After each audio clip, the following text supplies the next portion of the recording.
How do you install an EV charger? How do you install it with your solar setup or with your home's panel? I'm going to give you a step-by-step guide and you're going to learn how to install this. You're watching Taddy Digest. I'm Tad. Let's go. Before we dive in, open up the box and look at the contents, I'm going to show you the two choices for power supplies and where I could install this. First, I can install this and use my solar setup to charge my EV. I can install the charger right here beside my inverter, and since this panel is being powered by my inverter, then I can install the double pole breaker right here and then have the wires that go from that charger to this breaker and then use that solar. Now, what's my other option? The second option is not using the solar power, but using the grid power. This is my home's breaker panel, and I could simply install the double pole breaker that feeds the EV charger in here in this box, use the grid power, and then I can mount that charger somewhere in here along the wall next to my home's breaker panel. Obvious choice for me is going to be using my solar setup. Now let's open the box.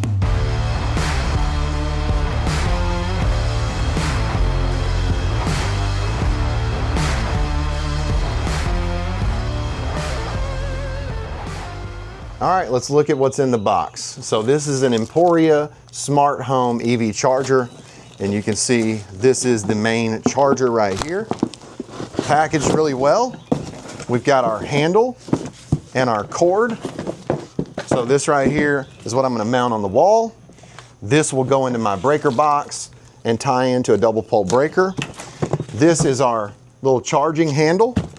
We've got our hardware for mounting this piece on the wall, and then in this box here, I think this is the mounting hardware and the mounting bracket for this handle.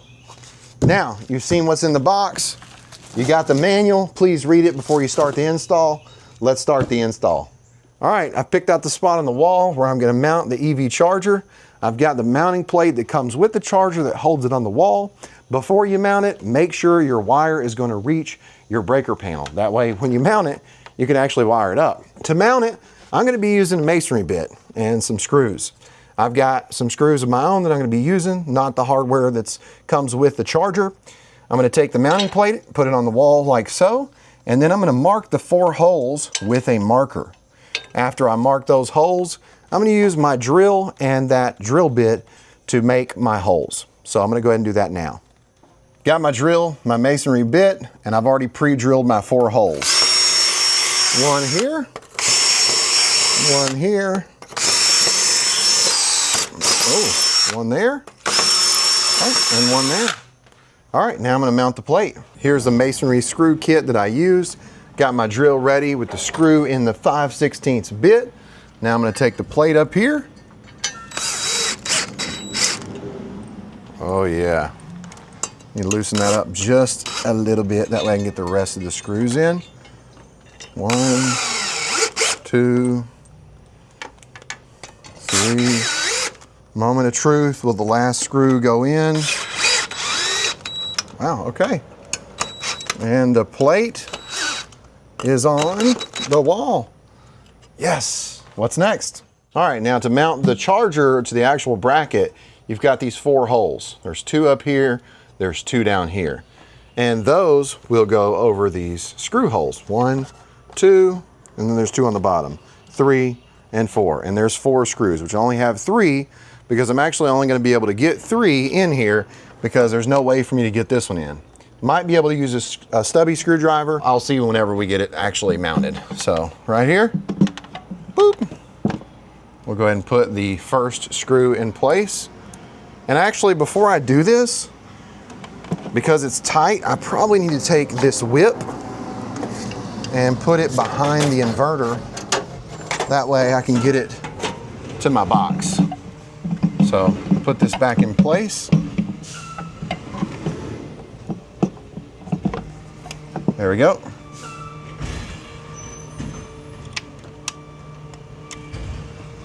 There's 1 screw. Like that, look at that. And there's 2 on the bottom. So there's 1 here. All right. And then there's 1 right here. All right, so I got 3 screws in. The charger's not going anywhere. Now I can either wire it or focus on mounting the little bracket that holds the charger. Now we've got a nice little bracket for our little connector, our little charger that we can actually mount on the wall. So I'm gonna go ahead and mount this on the wall and mount it right here. Got the 3 holes drilled. 1, 2, and 3. All right, we're ready to mount it. All right, let's go ahead and mount it in place. Screw number 1. Screw number 2. And let's see, will screw number 3 go in? Wow, it did. There we go, great. Let me show you the 3 screws that I mounted. There we go, look at that. There it is. Now we got a place to hang our charging cable. So we can hang this here, and then we can plug this in right here. So cool. Now let's wire this up. Now we're ready to wire this up. I've got spaces available. I'll need 2. I've got a 3/4 knockout that I went ahead and knocked out because this is 3/4 conduit, a 3/4 straight fitting, and we've got 3 conductors. We've got a black and a red, which is L1 and L2. This goes to our breaker, double pole breaker, and then we've got a green ground. I'm gonna go ahead and take this and run it into my box. And then before we choose our breaker size, we need to discuss our options. You may need a different breaker than I am going to install today. So I've got this here and it's almost in place. I'm gonna go ahead and screw this in, and then we're gonna talk about our options. The one thing I really like about the Emporia Smart Home EV Charger is the fact that you can choose the charge power that you want. And then when you choose the charge power you want, you have a certain dedicated breaker size that you need. Let me show you what I mean here. On page 13 of the manual, you can see the EV charger can supply a max charge of 48 amps. That requires a dedicated dual pole breaker or double pole breaker, 60 amp. Recommended for full 48 charge rate. All the way down here you see 48 is the max, 11.5 kilowatt with a 60 amp double pole breaker. Now I'm not going to be using the max charge power. Wish I was.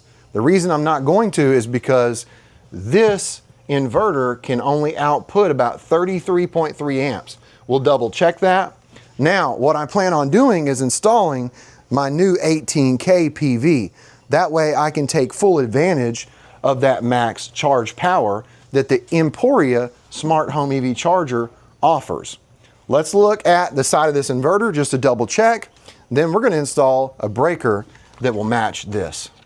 We're looking at the data plate of the 12K PV hybrid inverter from EG4. You can see right here we've got 240 volt and our max continuous AC current is going to be 33.3. So I think I'm just going to stick with a 30 amp breaker, and I'm going to charge, well, let's look back at that manual. With our 30 amp breaker, we're going to be able to charge at 5.8 kilowatts, which is 24 amps. I would love to charge at 48, but because of the inverter we have, we can only charge at 5 kilowatts. After I install the 18K PV, I'm going to get the full charging capacity. And that means I'm going to be able to install the 60 amp double pole breaker. Today, I'm installing the 30 amp breaker. Wah, wah, wah. But that's okay. At least I'll be able to charge the EV at the house and use the solar. Now I'm going to be landing the black wire here, the red wire here, and then the green wire on the actual ground bar. I'm going to go ahead and do that and then show you that after. Here's the breaker after I landed the wires. Black, red, breaker is off. Now I can install it in the breaker panel. Make sure that you have a licensed electrician do this. And if you have to pass an inspection and you have a permit, make sure that you do everything up to code. See this ground wire? It wouldn't reach the ground bar, so I used a wire nut. This may not pass inspection. For me, this is my little off-grid setup, and I'm actually doing this temporarily just to show you this install. I'm going to be installing the 18K right after this. If you want to see that video, I'll link it to this one. Now that we're installed, all we got to do is flip on the breaker like this. And then what should happen, it should come on.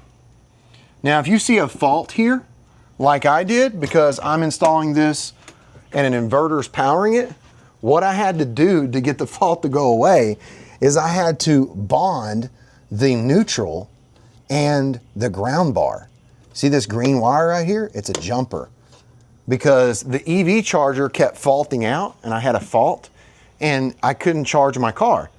And I found out that it was because I had a floating ground or neutral. So I joined it, and now no more fault and I can utilize it. Now we're ready to charge. So I can literally just take this right now. Let's look at the inverter real quick. See the inverter?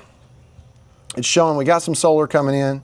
We're charging our batteries a little bit, but we're not powering anything, right? Now let's go plug this up. I'll show you how this changes. We're using the battery storage and using this inverter, and then we're going to look at the app. All right, I got the F-150 Lightning. Let's plug in the connector. Now I've already set everything up, so it's going to turn blue and it's going to start charging, which is really nice. See that? It's blue. Now let's go look at the inverter, see the changes, and then look at the app, and I'll show you how you can configure everything in the app. Now you can see the inverter screen. The display shows 5,600 watts at 240 volts. So we are charging. And if you look over here at the charger, you're going to see there's another light that pops up. You see this little lightning bolt icon? You can see we are charging. Now let's look at the app.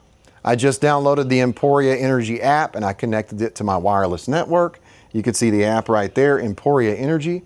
When we click on it, we can see my device. Taddy Home shows me my vehicle's charging, and I can hit the pause charging anytime I want. Now let's click on this Taddy Home and look at the energy delivered, the estimated cost, or the active charging time. So how long have we been charging? Scroll down, go to charge rate, and we can see I've set the highest rate for my charger. Now I can just move this lever and I can change that. So it's so cool. Now I'm going to go back. There's a lot of different features. Now I'm going to go to charger settings. We can look at our device info here. So cool. Our location, link with Alexa. Schedule, energy management. We can go to devices. There's my device. Usage. Discover. There's just a lot here. It's really cool. And that's the app. If you want to learn how to install a solar setup like this, I've got a video on how to mount the solar panels to a roof, whether it's metal or shingle. I've got a video on how I installed this 12K PV inverter and battery together. I will put a link to those videos down below in the description.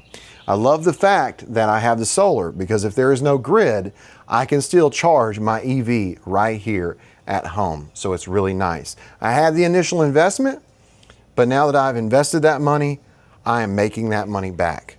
And I'm able to drive where I need to, and I'm basically charging with the solar. So it's so cool. Hope you enjoyed today's video. I hope that now, if before you didn't know how to install an EV charger like this, now you know how to install an EV charger. Now you know the two different places, the two different sources of power, grid or solar. And solar, in my opinion, is way better. If you like this video, hit the like button, subscribe, smash that bell, ding, so you know what I'm doing. If you got questions, remember, questions can lead to new content. So put your questions down below. But if you don't have a question, that's okay. Let me know who you are and let me know where you're from. You want more videos like this? Go check out my playlist, Solar Tips for Everyone. It's a full playlist of solar installs, battery installs, all kinds of solar information for those solar enthusiasts out there. Hope you enjoyed the video. You've been watching Taddy Digest. I'm Tad, and I'll keep you cool if you let me.